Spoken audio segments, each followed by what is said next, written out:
Dear students, welcome to Gate Smashers. आज की इस वीडियो में एक्सप्लेन करने जा रहा हूं dictionary in Python which is one of the most important collection या फिर डेटा टाइप बोल सकते हो पाइथन लैंग्वेज का। तो यहाँ पे डिक्शनरी का पर्पस क्या होता है?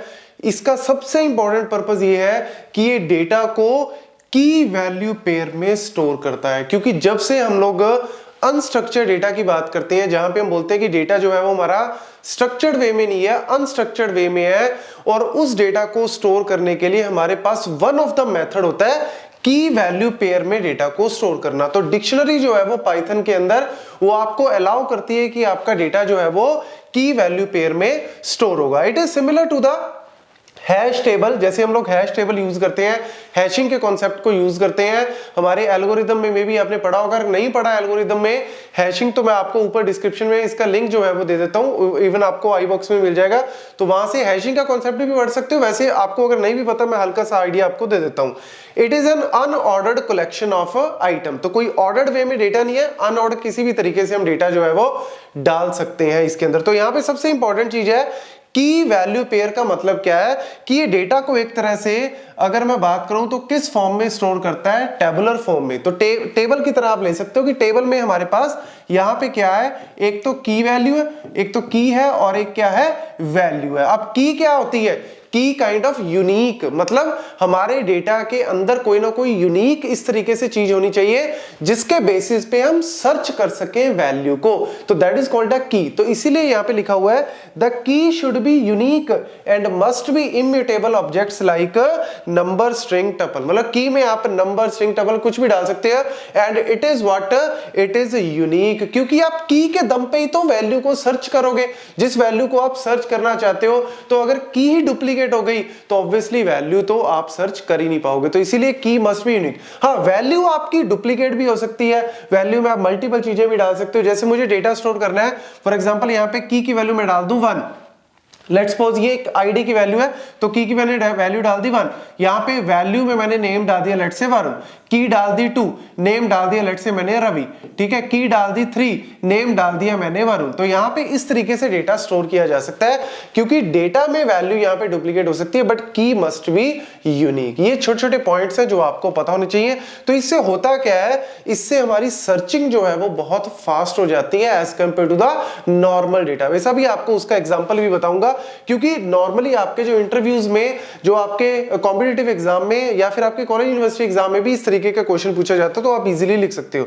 तो यहाँ पे हम लोग कैसे इसको यूज करते हैं डिक्शनरी को, तो अगर मैं लेट्स से यहाँ पे मुझे कोई एम्प्टी डिक्शनरी को बनाना है, तो मैं सिंपली डिक्ट कोई भी नाम दे सकते हो, इक्वल टू यहाँ पे मैंने क्या किया, एम्प्टी कर दिया करली में, ठीक है। तो ये एक एम्प्टी डिक्शनरी बन जाएगी। लेट्स से अगर मुझे की वैल्यू देनी है, तो इस तरीके से ये की और फिर कॉलन डाल के वैल्यू, की कॉलन डाल के वैल्यू, की कॉलन डाल के वैल्यू। अगर मल्टीपल देनी है तो लेट्स से मुझे 3 इसके अंदर 3 के अंदर मुझे वैल्यू देनी है, लेट्स से नितिन देना है, ठीक है, और मुझे लेट्स से उसका एड्रेस भी स्टोर करना है, लेट्स से एड्रेस है Delhi.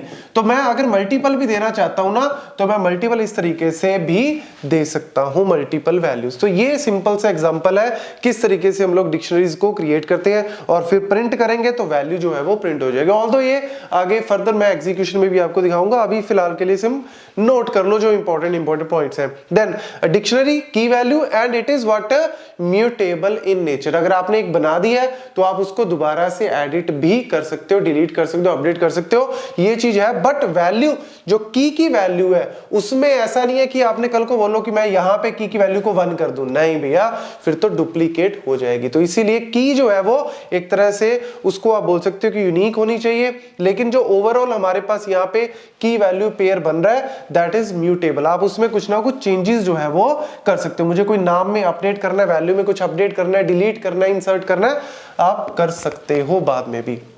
Then how accessing the dictionaries are very fast। ये एग्जांपल बड़ा इंपॉर्टेंट है, जनरली आपको पता नहीं लगता, लेकिन मैं आपको बहुत अच्छे वे से बता रहा हूं।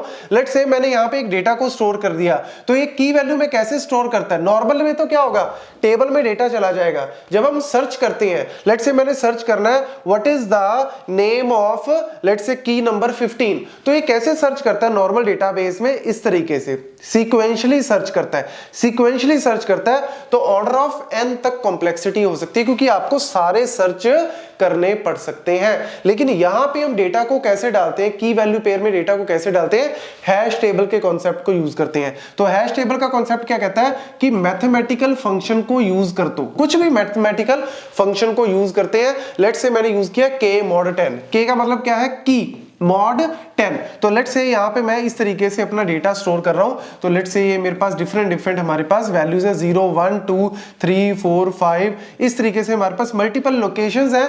उन लोकेशन में डेटा को डालना है तो कैसे डालेंगे, k mod 10, k let's say यहाँ पे वैल्यू क्या है 11। अब 11 mod 10, mod का मतलब क्या होता है रिमाइंडर फाइनल में, तो रिमाइंडर क्या आएगा, अगर 10 से डिवाइड करोगे तो रिमाइंडर 1 आएगा। तो यानी ये वाली वैल्यू जो है वो आपकी 1 में स्टोर हो जाएगी, वरुण जो है वो 1 में स्टोर हो जाएगा। देन 13 mod 10 करोगे तो आंसर क्या आएगा आपका 3, मतलब रिमाइंडर क्या आएगा 3। तो यानी ये आपका जो नेक्स्ट वैल्यू है वो यहां पे स्टोर हो जाएगी। ऐसे नितिन को करोगे तो लेट्स से वो यहां पे स्टोर हो जाएगी। जस्ट आपको एक ओवरव्यू दे रहा हूं कि हैशिंग में हम किस तरीके से डेटा को स्टोर करते हैं।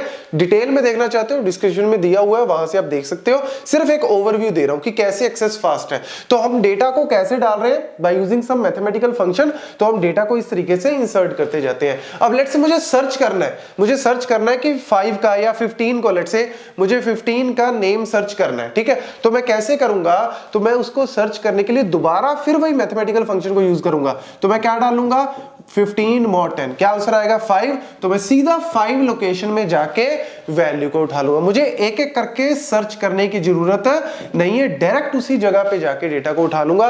तो ये ब्यूटी है, ये पावर है आपकी हैशिंग की, हैश टेबल की। तो ये की वैल्यू पेयर इसी कॉन्सेप्ट को यूज करता है जिससे आपकी सर्चिंग जो है वो नॉर्मल केसेस में ऑर्डर ऑफ 1 तक, मतलब कांस्टेंट टाइम तक रहती है, विच इज वेरी फास्ट। तो इसीलिए बहुत सारे रियल लाइफ एप्लीकेशंस में इसको यूज किया जाता है, स्पेशली डिक्शनरीज को। तो देखो वही एग्जांपल यहाँ पे दी है, डिक्ट 1 में मैंने इस तरीके से वैल्यूज डाल दी और यहाँ पे मैंने क्या कर दिया प्रिंट डिक्ट 1 गेट यहाँ पे फंक्शन यूज कर रहे हैं गेट 15। तो होगा क्या, मैंने की वैल्यू डाल दी 15, आउटपुट में क्या आ जाएगा, आउटपुट में नितिन जो है वो प्रिंट हो जाएगा। तो डायरेक्ट सर्च करेगा, यहां से आपको सीक्वेंशियली सर्च करने की जरूरत नहीं है, इसीलिए ये बहुत फास्ट है as compare to the normal relational database. Thank you.